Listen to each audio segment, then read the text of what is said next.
What up, Dan? That voice. I'm thrilled to be here. Thrilled to see all of you. This is the highlight of my day. It's all downhill from here. I want to talk about season 2, Legend of Vox Machina. It's back, baby. I am super stoked for this. I've had a blast with what I've seen so far, and this season really puts the and dragons into Dungeons and Dragons in a major way. So, for the uninitiated out there, what do they need to know about the Chroma Conclave? How do they stack up to the Briarwoods? Get him, Matt. Okay. The Briarwoods are definitely a personal, more gothic story. The Chroma Conclave represents stakes on a more continent-wide or larger scale. This is what happens when terrifying forces of nature decide to convene and conspire for the purposes of mass destruction and tyranny. And so while it may not be quite as deeply personal as the Briarwoods, the dangers are ramped up 1,000-fold. Why are you yelling at us, Matt? Because I can, Travis! We're gonna layer it in post to make it sound like the entire conclave is speaking. We have a big plan for this. We talked about it ahead of time. Yeah, add a little shake effect on the camera. It'll be great. Perfect. So on a slightly lighter note, we got a sneak peek at some of the butt stuff coming our way this season.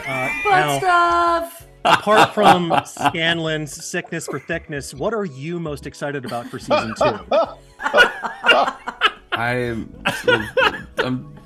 I'm gonna take a second to absorb that. Yeah. Okay. That was amazing. Oh boy. Yeah, what can we talk about? I mean, I'm definitely looking forward to that. Yeah.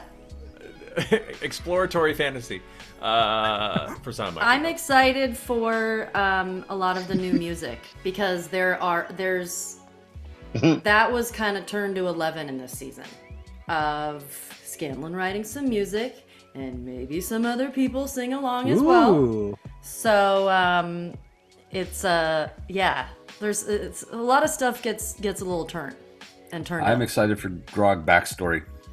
Yes. Yeah. That's what I'm here for.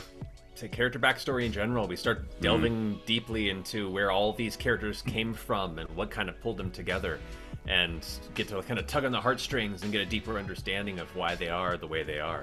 And so that I'm really excited about. I'll just caboose it with big mythical creatures actually tangling on screen for the first time. Big battles. It's gonna be pretty sweet. Hell yeah! Well, Start with I that stuff, end with caboose it. I love it. It's asses to asses, butts to butts. It's all written there. Asses to asses. We're human centipeding the shit out of this interview. Oh no! I'm sorry. Oh no! The deadliest monster in the manual. Oh boy. Well, speaking of some of these mythical creatures, I believe it's been announced who Lance Reddick is playing. Is that correct? So Lance Reddick as Thordack the Cinder King. Hearing his voice, I mean, he's such an incredible performer. But I'm curious, what was your reaction when you heard him as Thordack for the very first time? Ooh. Thordack is such a delicious, prominent.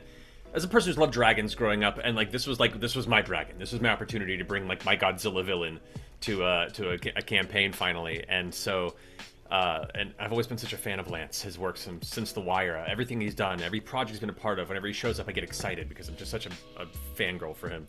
And so when we talked about possibly asking if he'd be interested in doing Thordack, it was kind of a pipe dream. And when he agreed to it, that got really exciting. And then when we finally heard him bring him to life with this deep, buttery, controlled, terrifying voice, it's like, oh, it's so good. It's so good. Yeah, he has such a unique delivery. And the best part is that you never know what it'll quite be like working with some of these larger names, with talent. And he comes in and he wants to get down to the nitty gritty of the line. He wants to do it over and over again. His posture changes. He gets into it. I mean, it's the best. To see people geeking out over our stuff while we're geeking out over them, you can't ask for anything more than that. Cumberbatch, eat your heart out. Hey. But also, come hang out if you want. Maybe in season three. There we go. Yeah, there we go.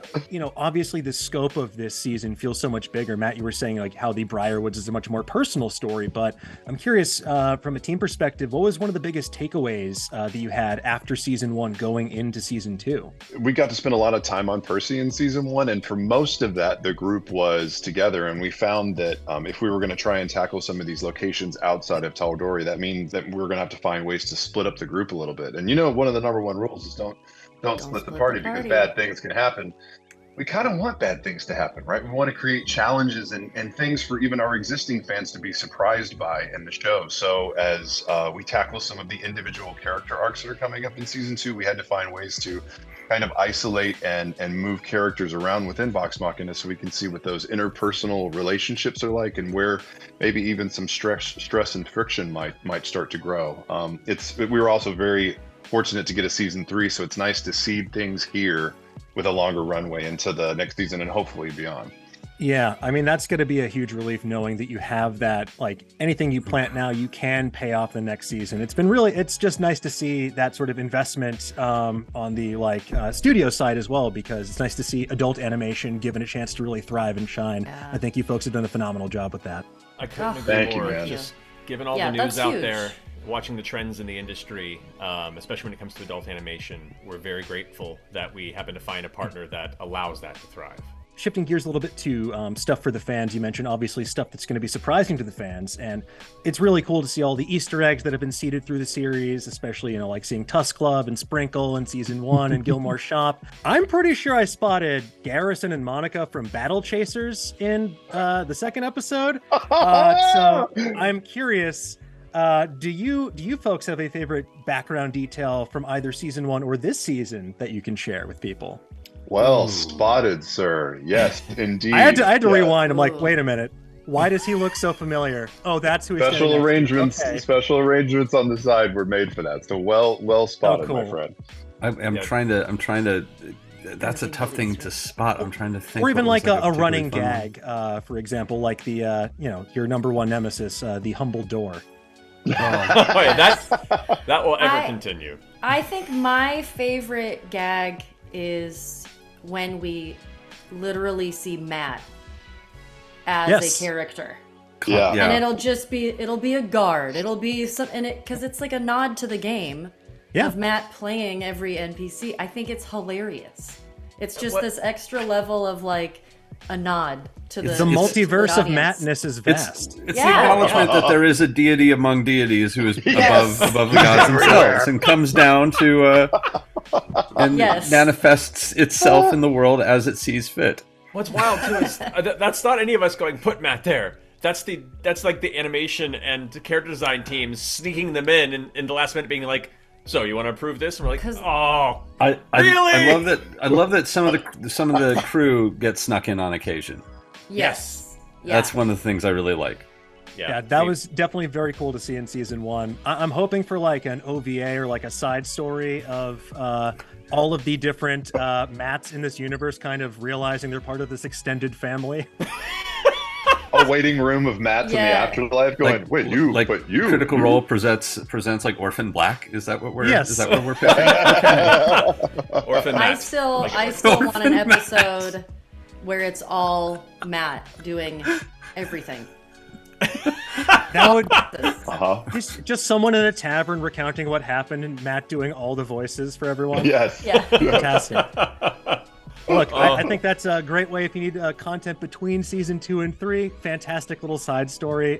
Folks, thank you so much. Always, I love seeing you guys, and I'm really stoked for people to see season 2. So congratulations. As always, y'all killed it. Thank you so much. Good to see you, man.